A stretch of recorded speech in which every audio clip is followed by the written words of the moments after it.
In our headlines on this Friday, June 13th, here in South Korea. President Lee Jae-myung sat down with the heads of Korea's conglomerates earlier this morning as he seeks to strengthen a slowing economy. Meanwhile, the names of the three individuals who will lead the recently approved special investigations into the former president and first lady have been announced. And Israel attacks Iran on Friday with strikes that targeted the latter's nuclear facilities, killing top military officials and raising the risks of an all-out war. We start with news of a dramatic escalation in tensions in the Middle East. Israel has launched a preemptive attack against Iran amid the latter's nuclear weapons ambitions. Our Pyongyang reports. In the early hours of Friday, Israel launched strikes on Iran's capital, Tehran, targeting nuclear and military facilities.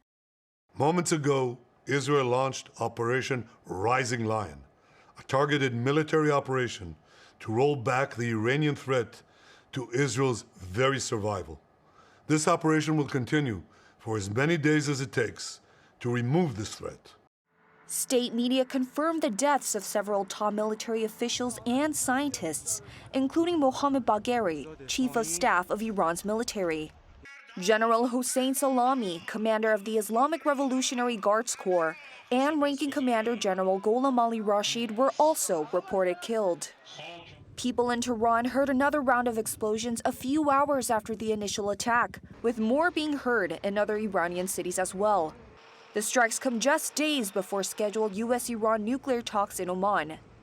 According to a statement released by the state-run news agency, Iran's supreme leader Ayatollah Ali Khamenei warned of severe punishment for Israel.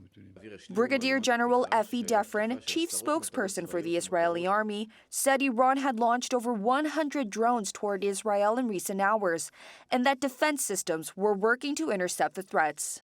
U.S. Secretary of State Marco Rubio described Israel's actions as unilateral and stated that Israel had informed the U.S. it viewed the attacks as essential for its self-defense. Meanwhile, UN Secretary General Antonio Guterres condemned the military escalation and called on both sides to exercise maximum restraint, warning that the Middle East cannot afford a wider conflict. Pyongyang, Arirang News. And South Korea, in response, convened an emergency meeting at the top office earlier this afternoon. President Jae-myung called on relevant officials to check on the situation facing Koreans residing in the region and to ensure their safety. He also urged close monitoring of the economy as Israel's preemptive strike against Iran rattles global markets, with oil prices soaring and stocks losing ground. To the broader public here, the president spoke against excessive concern.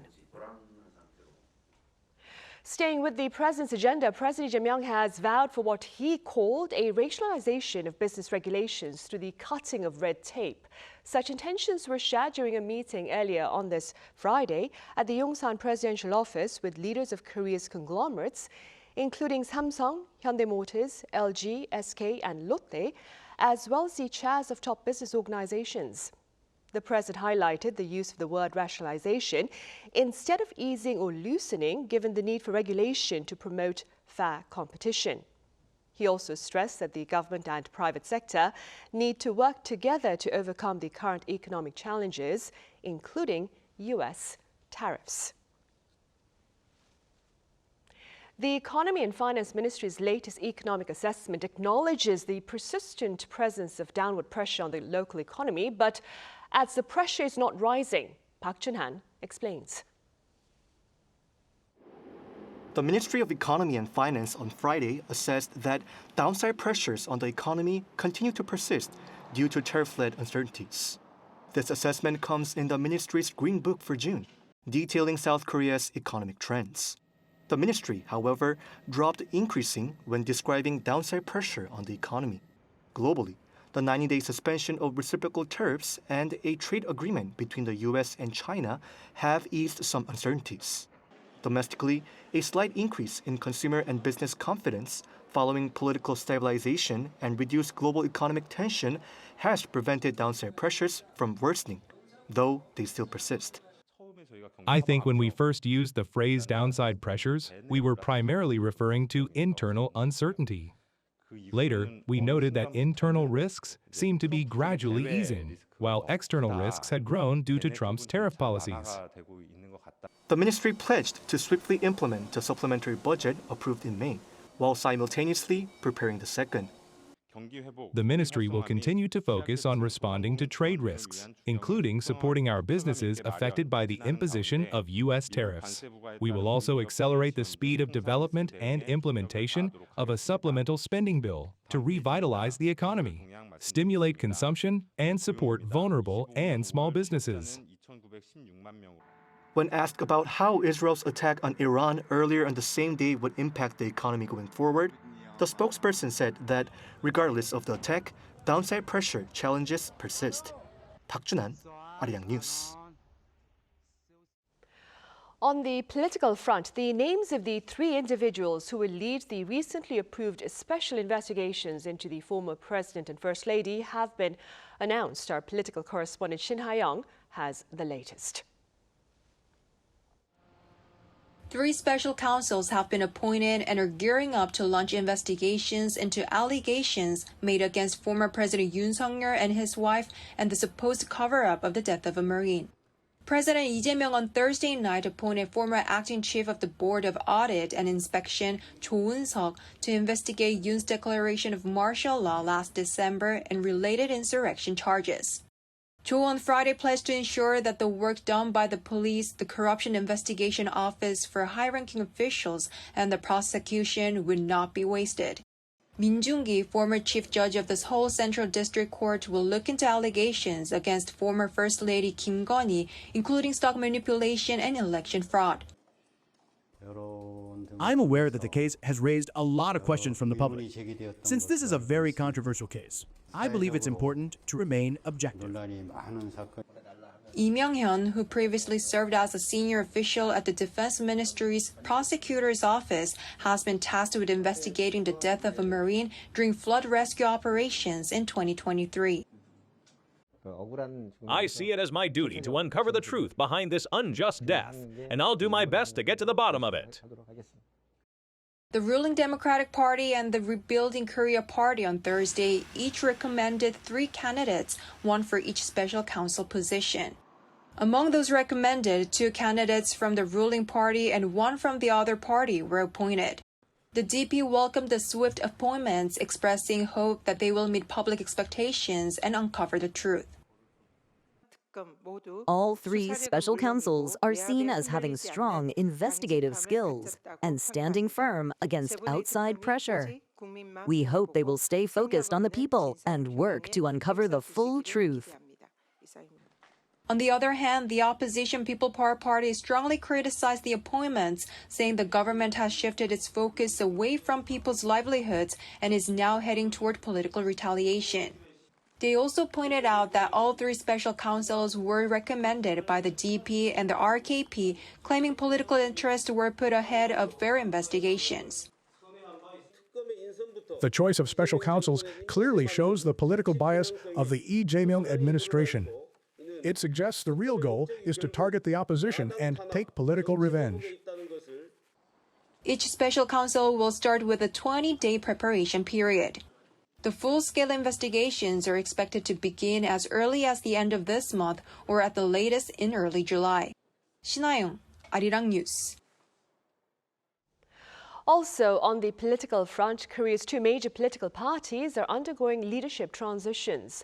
The Democratic Party on this Friday afternoon elected third-term lawmaker Kim Byung-kee as its floor leader, a position that carries the responsibility of advancing key legislation in support of President Lee Jae-myung's reform agenda and overseeing confirmation hearings for new cabinet nominees. Meanwhile, the People Power Party will open candidate registration for its floor leadership race on Saturday before electing a leader on Monday. Across the border, North Korea says it has successfully relaunched a destroyer following a failed debut in late May. Kim Jung-sil covers the latest launch and the response from South Korea. North Korea has relaunched a 5,000-ton warship just 3 weeks after it partially capsized during a failed debut. Leader Kim Jong-un, joined by his daughter Jue, attended Thursday's second launch ceremony in the Rajin shipyard. The destroyer, named Kanggon after an anti-Japanese resistance fear, rolled out again following swift repairs. At a Friday briefing, South Korea's unification ministry gave this assessment. This looks like an effort to show off the ship's repair ahead of this month's party plenary and to reclaim the regime's prestige following last month's capsizing incident. The ministry also noted there was no mention of South Korea, its military, or the ROK-US alliance this time. During April's separate destroyer launch, Kim Jong-un repeatedly slammed Seoul and Washington, accusing them of stoking tensions. We're closely noting the absence of any reference to South Korea, especially given that Chairman Kim mentioned the South 9 times during the April launch of the Cheon destroyer. State media touted the ship's ability to raise naval operations to a strategic level. Language experts say signals plans to expand its range and possibly arm it with nuclear-capable missiles. Others say the shift points to a more targeted message. The Cheon destroyer operates in the West Sea, so the message was targeted at South Korea. Kanggon, meanwhile, likely sends a stronger signal to the U.S., as it's operating in the East Sea and Pacific. North Korea says it plans to commission 2 destroyers a year, an ambitious pace that, if met, could reshape its naval power over the next decade. But with Pyongyang claiming to have built 2 in under 18 months, experts are questioning just how capable these warships really are. Kim Jung-sil, Arirang News. In other news, South Korea and Indonesia have finally inked an agreement to reduce Jakarta's portion of the payment for the joint KF-21 fighter jet project launched back in the year 2015. According to the Defense Acquisition Program Administration, the deal was sealed in Jakarta this past Wednesday. Under the initial plan, Indonesia had agreed to shoulder some 1.7 trillion Korean won for the project in return for technology transfer from South Korea. Later, Indonesia suggested slashing its share of payment to 1/3 of the original sum while cutting the level of tech transfer.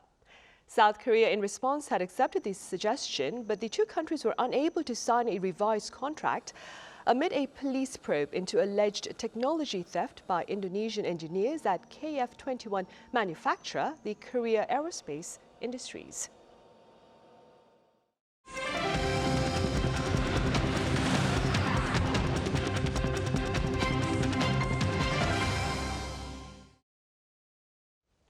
Earlier this month, Korean classical music artists were on stage at the Walt Disney Concert Hall, much to the delight of audiences there at the invitation of the Los Angeles Philharmonic. Our Iuni has more. Perhaps it's the dawn of a new era in K-classical music. A new generation of composers is making its mark, not just in Korea, but on the world's most prestigious stages. Recognized as one of the world's outstanding orchestras, the Los Angeles Philharmonic presented a week-long Seoul festival at the Walt Disney Concert Hall from June 3rd. This is the first time the orchestra has dedicated an entire week of performances to a single country. The entire program, featuring concerts that highlight rising Korean performers, was curated and directed by South Korean composer Chin Un-suk. She's a Siemens Prize winner, often called the Nobel Prize of Music, and currently serves as the artistic director of South Korea's Tongyang International Music Festival. The opening concert at Disney Hall played to a near full house and received an overwhelmingly positive response. The orchestra concerts that followed also received great applause and strong support from the audience.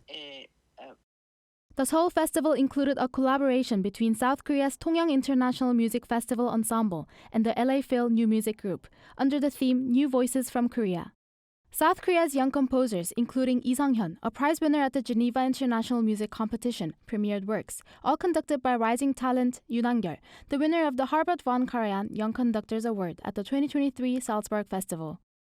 A university lecturer in composition notes that while Korean composers once felt the need to emphasize Koreanness to appeal globally, they now naturally carry that identity and are expressing themselves in more universal musical languages that resonate internationally. Korean performances have already shown their talent through many international competitions, and now it seems natural that the spotlight is extending to Korean composers as well. They bring unique ideas, creative materials, and fascinating sound worlds that resonate with classical audiences worldwide. In the past, Korean composers had fewer chances to be heard, but the global rise of Korean culture is now inviting the world to discover the depth and originality of their music. Evenings highlighting Korean composers and artists who are shaping musical culture and building connections from Seoul to Los Angeles have shown just how strong Korea's classical music scene is. I love working with young Korean musicians, so I had high hopes for this festival, and it went beyond my expectations. Every performance was world-class. After Chin Un-suk, the future of Korean classical music holds exciting promise. Lee Eun-hee, Arirang News. Meanwhile, news of a South Korean production winning this year's Tony Award for Best Musical has reignited much interest in the local theatre industry. My colleague Choi Soo-young takes a look at the success of the K-musical Maybe Happy Ending and the prospects ahead. On June 9th, in New York City, the Korean original musical Maybe Happy Ending became the star of the 78th Tony Awards. The musical won in 6 of the 10 categories it received nominations for, including Best Musical, Best Book of a Musical, and Best Original Score. So many people worked hard with us for a long time. Seeing how happy they are now makes me feel incredibly proud. A lot of us poured our hearts into this project and gave it everything. That's one thing I can say with confidence. Experts say the wins were significant, as the musical succeeded without being a Hollywood-style blockbuster or based on a classic original story, both typical Broadway favorites. Maybe Happy Ending isn't a typical Broadway show. It's not based on a classic story, nor is it a big-budget blockbuster. It's an original, unique, low-budget, and new way for a Korean musical, especially as it is set in a future Seoul. That's why its success is so meaningful. It took major honors like Best Musical, Best Direction, and Best Book, winning 6 Tonys. The professor also noted that the musical's focus on the love between artificial intelligence robots reflects a philosophical advancement, adding significant value to its writing. Hollywood usually focuses on AI and robots in terms of identity, like Am I Human? But Maybe Happy Ending goes further by exploring love between AI robots, which is a more advanced philosophical theme. It blends universal emotions with Korean originality, creating a fresh musical model. By breaking away from familiar formulas, it showed that bold, emotional storytelling can succeed globally. He stressed that what makes Korean content globally recognized is its deep cultural receptivity, not as a melting pot nor a salad bowl, but through a unique stage of fermentation. 1995 was the year Windows 95 launched, and soon after, Korea's high-speed internet network opened the door to global content, which today's creators grew up with. No other East Asian country absorbed global trends and universal values through content as freely as Korea did. Now, 30 years later, K-culture is in its fermentation stage and bursting out, creating something truly unique. He said current hits are fine, but Korean content should focus on diversity rooted in humanism rather than simply following Western formulas for success. Choi Soo-young, Arirang News.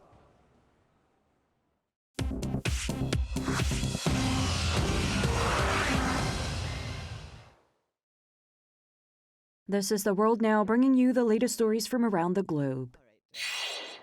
The International Atomic Energy Agency has, for the first time in nearly 2 decades, formally declared Iran in breach of its nuclear non-proliferation obligations by approving a related resolution. On Thursday, the United Nations nuclear watchdog adopted a resolution with 19 in favor and 11 abstentions, finding Iran non-compliant with its safeguards since 2019. A May 31st report by the agency identified uranium traces at 4 previously undeclared sites, concluding 3 were tied to a covert nuclear program carried out into the early 2000s. In response, Iran's Foreign Ministry and National Atomic Energy Agency announced the country will build a new uranium enrichment facility in a secure location and condemned the IAEA's resolution, saying it completely called into question the credibility and prestige of the nuclear watchdog. The recent vote comes as Oman announced on Thursday that the United States and Iran will hold a sixth round of talks over Tehran's nuclear program on Sunday. Germany pledged more military aid to Ukraine, in addition to a joint production of long-range missiles and drones during military aid talks with Ukrainian President Volodymyr Zelensky. According to German Defense Minister Boris Pistorius, during his visit to Kyiv on Thursday, Germany has provided $8.1 billion worth of military aid this year, with an additional $2.2 billion awaiting parliamentary approval. The new aid package includes the delivery of new IRIS-T air defense systems under a 3-year supply plan. Talks also included the joint production of long-range cruise missiles, drones, and rockets, exchanging funding for technical expertise. While Kyiv pushed for long-range Taurus cruise missiles, Berlin is not planning to supply them at this time. Pistorius emphasized Germany's role as Ukraine's largest European military backer and said enhanced support aims to strengthen Ukrainian deterrence and negotiating leverage ahead of any future peace talks. The United Nations said Thursday that Israel's military operations have severed Gaza's last functional internet cable, triggering a full digital blackout and halting humanitarian operations and vital services in the region. According to Deputy UN spokesperson Farhan Haq, there is a full internet blackout and mobile networks are barely functioning. Communications across Gaza, life-saving aid, and coordination between relief organizations have been paralyzed as a result, posing a grave danger to civilians as they cannot access life-saving support. Choi Ji-hee, Arirang News.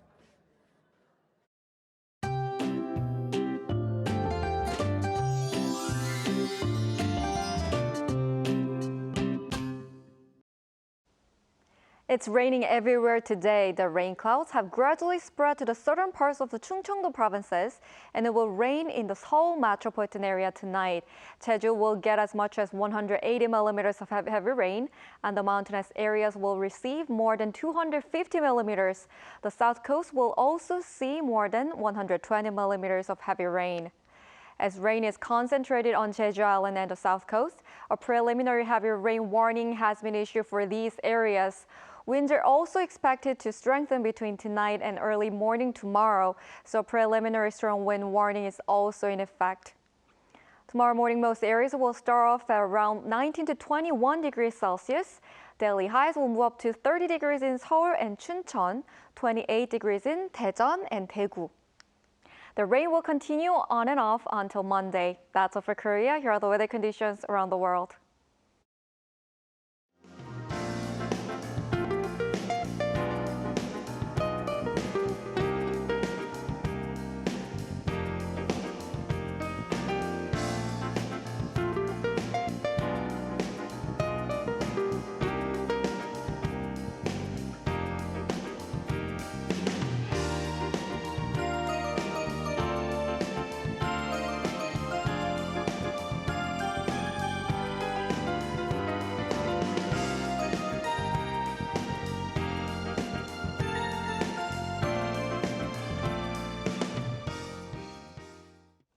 Those are the headlines at this hour here in South Korea. Coming up right after this break is our daily panel session. Do stay with us and thank you for now.